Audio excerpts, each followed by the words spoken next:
अस्सलामु अलैकुम वरहमतुल्लाहि वबरकातुहू बिस्मिल्लाहिर रहमानिर रहीम। हमने नरेशन का जो सीरीज शुरू किया है उसका जो पार्ट नंबर 4 है आज हम इंशाल्लाह पढ़ेंगे। तो रूल नंबर 4 तक हमने पढ़ा था। रूल नंबर 5 कहता है कि अगर वर्ब की सेकंड फॉर्म आ जाए तो आपने इसको हैड और इसके साथ साथ वर्ब की थर्ड फॉर्म इस्तेमाल करना है, यानी वर्ब की सेकंड फॉर्म को वर्ब की हैड और इसके साथ थर्ड फॉर्म में तब्दील करना है। कब? अगर अगर रिपोर्टिंग स्पीच यानी ये वाला हिस्सा अगर यहां से लेकर यहां तक ये पास्ट में आ जाए तो आपने रिपोर्टेड स्पीच में क्या करना है, इस हिस्से में रिपोर्टेड स्पीच में अगर फिर क्या हो वर्ब की सेकंड फॉर्म हो, वर्ब की सेकंड फॉर्म तो आपने तब्दील करना है हैड और वर्ब की थर्ड फॉर्म में। तो इसको देखिए, Aslam said to me I bought a car. तो देखिए ये क्या है, ये जो है ये पास्ट रिपोर्टिंग स्पीच जो है ये पास्ट में है, लिहाजा इसको हमने तब्दील करना है असलम। असलम सेट की जगह हमने टोल्ड और मी, असलम टोल्ड मी और एपोस्ट्रोफी की जगह हमने दैट इस्तेमाल करना है। असलम टोल्ड मी दैट, आई की जगह आपने क्या लिखना है असलम। तो असलम जो है ये क्या है, मुजक्कर है, मुजक्कर के लिए हम ही इस्तेमाल करते हैं।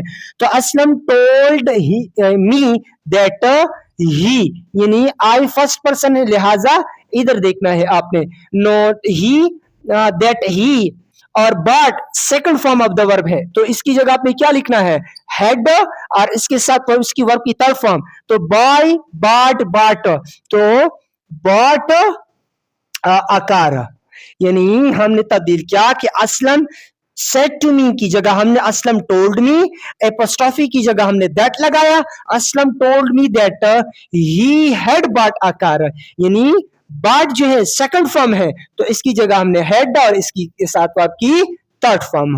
इसके साथ रूल नंबर 6 कहता है कि अगर हैज या हैव आ जाए तो आपने इसको तब्दील करना है हैड में, लेकिन कब? फिर से कहता हूं कि अगर यहां पास्ट टेंस हो, पास्ट हो जो आप तो फिर आपने इसमें यानी रिपोर्टेड स्पीच में इधर क्या करना है, आपने हैज या हैव की जगह आपने क्या लिखना है हेड, आपने क्या करना है हेड लगाना है। तो they said to me, they said की जगह टोल्ड मी दैट, दैट यानी इसकी जगह आपने दैट लगाया, that they told me that. We कौन सा है जी, we first form of the first person pronoun है, तो फर्स्ट पर्सन प्रोनाउन जो हो तो फिर हमने इधर देखना होगा। तो we they told me that they जी, और हैव है तो हैव को हमने बदलना है हेड में, दैट दे हैड हायर्ड, बस ठीक है। इसी तरह रूल नंबर 7 कहता है कि अगर कैन आ जाए तो आपने कुड में तब्दील करना है। कब? अगर रिपोर्टिंग स्पीच पास्ट में हो तब्दीली फिर करनी है आपने इधर कैन को कुड में यहां यानी रिपोर्टेड स्पीच में फिर तब्दील करना है। तो I said to her you can lift a box, तो आई जी, आई की जगह आई फिर टोल्ड हर दैट जी, यू सेकंड पर्सन है तो सेकंड पर्सन जो है ये किधर देखना है जी, फिर आपने ऑब्जेक्ट को देखना है, किसकी? रिपोर्टिंग स्पीच की ऑब्जेक्ट को देखेंगे कब? जब यहां सेकंड पर्सन हो, जब फर्स्ट पर्सन हो, फर्स्ट पर्सन जिस तरह ये है वी, तो आपने सब्जेक्ट को देखना है, रिपोर्टिंग स्पीच के सब्जेक्ट को देखना है। तो यू की जगह हमने क्या लगाना है, यू की जगह हमने she, I told her that she, can की जगह आपने क्या लिखना है जी, could, that she could lift a box.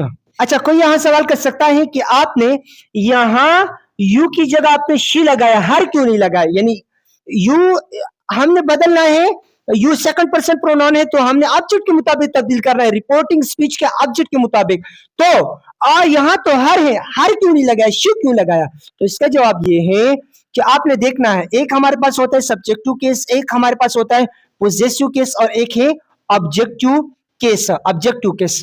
तो यू देखिए, यू क्या है, यू सब्जेक्टिव केस और इसी तरह यूर क्या है पोजेसिव केस और यू क्या है यहाँ ऑब्जेक्टिव केस है। इसी तरह शी जो है शी सब्जेक्टिव केस और हर जो है ये क्या है पोजेसिव केस और यहाँ हर क्या है पोजेसिव ऑब्जेक्टिव केस है। तो आपने यहां देखना है कि अगर यू है तो यहां सब्जेक्ट की जगह पर है, रिपोर्टेड स्पीच में सब्जेक्ट की जगह पर है, तो आपने जो भी लफ्ज लगाना हो तो उसका सब्जेक्टिव केस लगाना है, ना कि पोजेसिव केस। यानी यहां हम हर क्यों नहीं लगा सकते, इसलिए क्योंकि ये इस शी का ऑब्जेक्टिव केस है। यहां हमने ऑब्जेक्टिव केस नहीं लगाना है, क्यों? क्योंकि ये जगह सब्जेक्टिव केस की है। फर्स्ट लेट सपोज, यानी ये उसकी आपकी बाप की जगह है, यानी आपके बाप की बैठने की जगह है, तो आप यहां उसका जो बेटा ही नहीं बैठ सकता, बल्कि उसका बाप ही बैठेगा। बिल्कुल इसी तरह है कि यू क्या है, यू बड़ा है, तो उसके बड़े की जगह बड़ा बैठेगा, ना कि छोटा बैठेगा। तो यू की जगह आपने ही लगाना है, शी लगाना है या ही लगाना है, या जो भी हो, लेकिन हो सब्जेक्टिव केस, ना के ऑब्जेक्टिव केस, ना कि पोजेसिव केस। तो ये बात भी जहन में रखें। इसी तरह इसको देखिए, मे की जगह रूल नंबर 8 कहता है कि मे की जगह आपने माइट लिखना है। कब?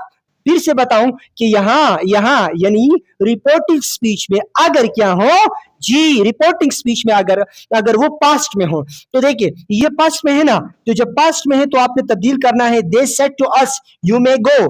दे से की जगह सेड की जगह आपने टोल्ड लगाया, दे टोल्ड अस। हाँ, एपोस्ट्रोफी की जगह हमने दैट लगा, इसकी जगह दे टोल्ड अस दैट।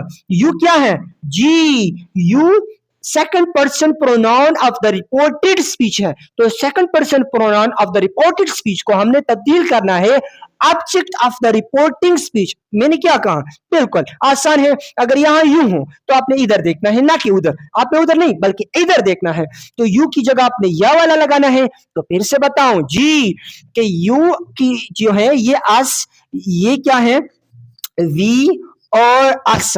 तो मुझे बताएं, क्या यहां मैं अस इस्तेमाल करूंगा, यानी अस लिखूंगा इधर, यानी यहां मैं क्या लिखूंगा, यहां अस होगा या वी होगा, क्या होगा जी मुझे बताएं। माशाल्लाह, यहां हमने वी लिखना है। क्यों? क्योंकि ये क्या है, रिपोर्टेड स्पीच में जो यू है ये क्या है, ये सब्जेक्टिव केस पर है, तो सब्जेक्टिव केस पर सब्जेक्टिव केस ही होगा। तो वी की जो अस की जो सब्जेक्टिव केस है, अस की जो सब्जेक्टिव केस है ये है, यानी ये उसकी क्या है, सब्जेक्टिव केस है। तो यहां आपने क्या करना है, वी लगाना है। तो they told us that we, may की जगह पे क्या लिखना है, माइट। अच्छा, वी माइट गो। तो they told us that we might go.